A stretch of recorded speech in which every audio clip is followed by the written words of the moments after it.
Setiap yang hidup akan kami uji dengan berbagai persoalan kehidupan. Maka mereka katakan, sallu salatan muwadda'.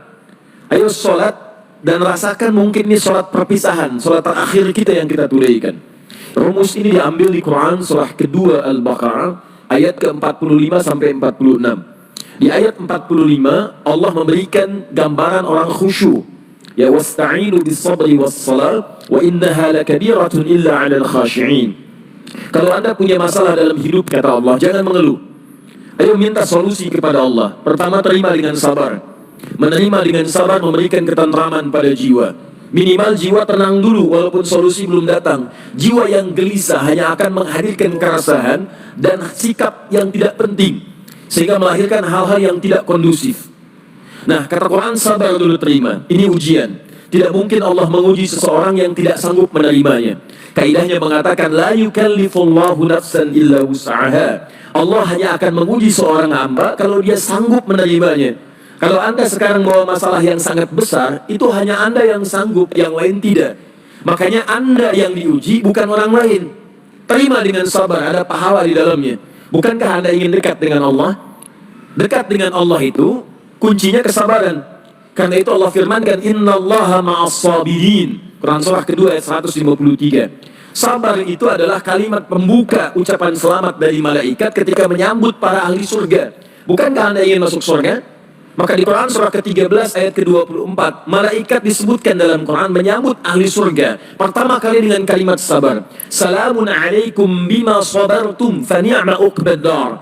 Selamat ya, Anda sabar saat di dunia. Sabar. Dengan sabar ini Anda bisa masuk surga. Silahkan nikmati tempat yang belum pernah Anda nikmati dan rasakan sebelumnya. Sabar. Dan sabar itu selalu bersanding dengan ujian. Quran surah kedua Al-Baqarah ayat 155. Ya, walanabluwannakum bisyai'in minal khauf wal ju' wa naqsin minal amwal wal anfus wa thamarat wa basyiris sabirin. Setiap yang hidup akan kami uji dengan berbagai persoalan kehidupan. Bukan untuk membebani, kata Allah, tapi meningkatkan kualitas kehidupan. Sebab seorang yang tidak diuji tidak akan ketahuan peningkatan kualitas hidupnya. Anak SD yang tidak ujian, sulit bagaimana mengukur kapasitas ilmunya untuk layak masuk SMP. Anak SMP yang tidak ikut ujian, sulit diukur apakah kualitas keilmuannya bisa nggak masuk dia ke SMA. Demikian dalam hidup, ketika kita diuji, hakikatnya Allah ingin meningkatkan kualitas kehidupan, bukan ingin membebani hidup kita menjadi banyak dengan persoalan. Ada yang gelisah, kata Quran. Ada yang kemudian berkurang harta benda. Ada yang makanannya kemudian belum didapati. Ada yang sakit sampai dengan wafat. Ada yang proyeknya mungkin diambil oleh orang lain. Tapi kata Allah, berbahagialah ketika Anda diuji dengan itu semua. Hal yang Anda lakukan pertama kali adalah sabar. Wa basyiris sabirin, sabar.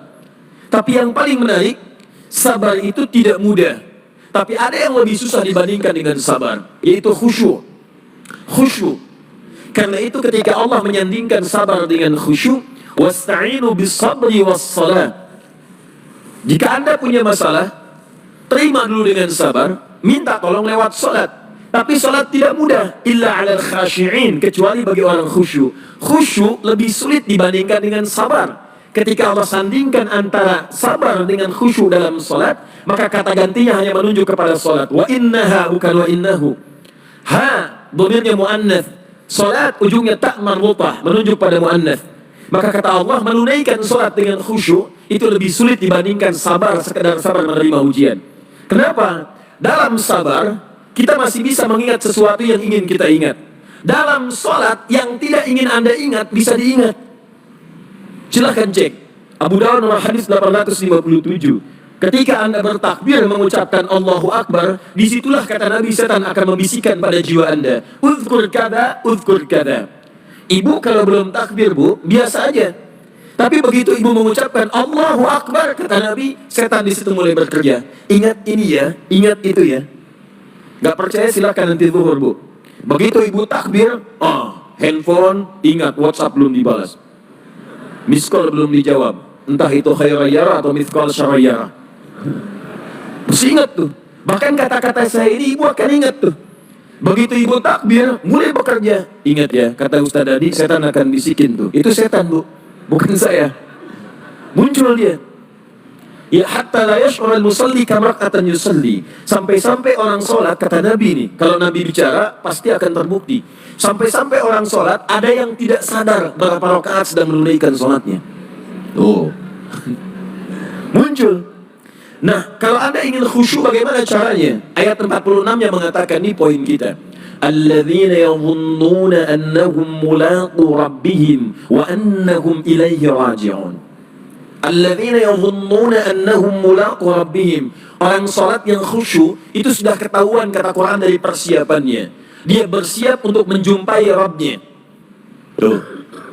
Dia sudah punya persiapan menjumpai Rabbnya, Allah yang merawat dia, mengampuni dosanya, menyembuhkan dia saat sakit, memberikan kecukupannya, memaafkan salahnya, mengampuni dosanya, memberikan segala yang dibutuhkan. Maaf, pimpinan perusahaan saja hanya memberikan pada Anda bekal kehidupan dari gaji atas pekerjaan yang Anda lakukan.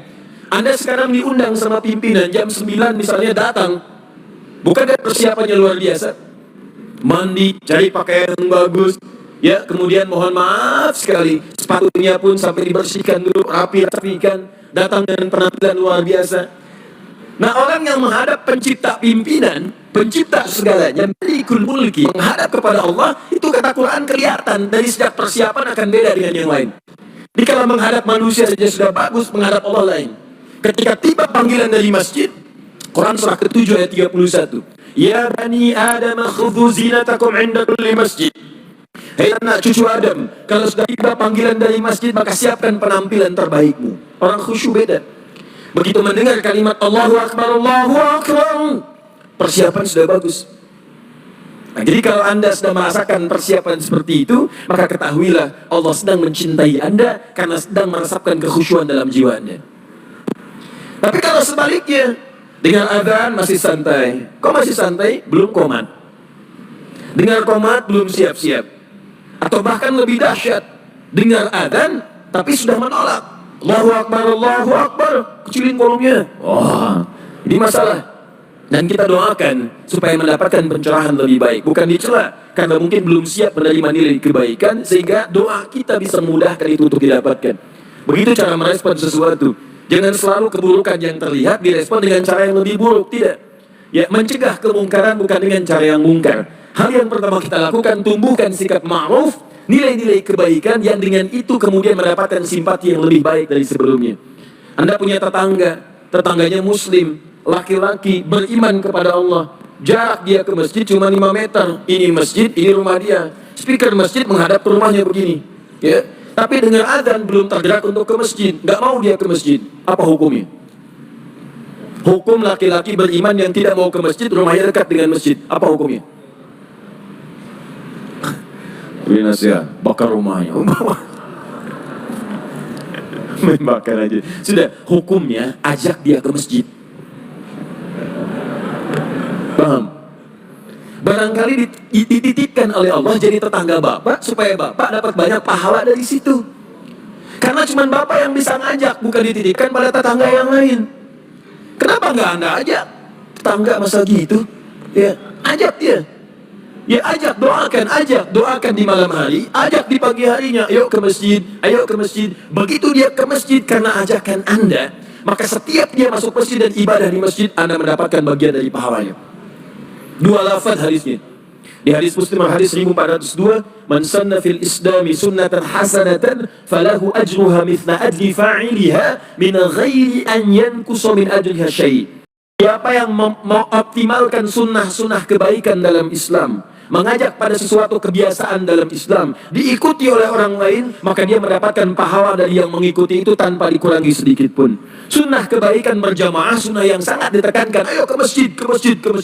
Begitu orang itu ke masjid, baru masuk masjid, Anda mendapatkan pahala dari orang itu tanpa dikurangi sedikit pun. Saya kasih info, kita ini baru nyampe masjid, alhamdulillah, di hadis Muslim disebutkan sudah mendapatkan 25 kebaikan. 25 itu 1 ke 2 jaraknya 500 tahun. 2 ke 3 500 tahun. 3 ke 4 500 tahun. Sampai ke 25-nya. Baru masuk. Nah, orang yang bisa mengajak orang lain ke masjid, begitu orang itu masuk, dia mendapatkan otomatis transfer pahala sama persis 25 tanpa dikurangi sedikit pun. Itu belum tahiyatul masjidnya, belum bacaan Qur'annya, belum zikirnya, luar biasa. Nah, saya kembalikan kepada yang awal, maka orang-orang khusyuk itu dari penampilan sudah ada. Kemudian dia datang menunaikan sholat. Bagaimana perasaan saat akan menunaikan? Kenapa pakai pakaian yang bagus? Kenapa wudhu dulu? Quran surah 5 ayat 6. Kenapa dia sempurnakan wudhunya? Alasan paling utamanya bukan sekedar sholat. Wa annahum ilaihi raji'un. Dia merasa mungkin ini adalah sholat terakhir yang dia tunaikan, dan mungkin dalam sholat itu dia akan pulang kepada Allah Subhanahu wa ta'ala. Karena itu diantara orang-orang saleh, kalau sudah tiba panggilan adzan, sahabat Ali bin Abi Thalib radhiyallahu ta'ala anhu, begitu adzan dikumandangkan sudah bergetar jiwanya. Ditanya, lima hakadha ya amiral mu'minin, kenapa perasaan anda demikian ya amiral mu'minin? Kata beliau, tibalah panggilan yang kalaupun terdengar oleh gunung dan yang lainnya mereka akan bergetar, karena takut kepada Allah, khawatir tidak bisa menyempurnakan perintahnya. Lalu orang yang zalim ini, yang fakir ini mendengar kalimat itu, maka kuranglah rasanya kepercayaan kalau tidak bergetar mendengar kalimat ini, karena takut saat menunaikan sholat tidak sempurna seperti diinginkan oleh Allah Subhanahu wa ta'ala. Abu Bakar ketika mengucapkan takbir Allahu Akbar bergetar tangannya, karena khawatir dalam sholatnya tidak sempurna seperti Allah menginginkannya. Dan yang lebih dikhawatirkan dalam ketidaksempurnaan itu, wafatlah ia dipanggil oleh Allah Subhanahu wa ta'ala.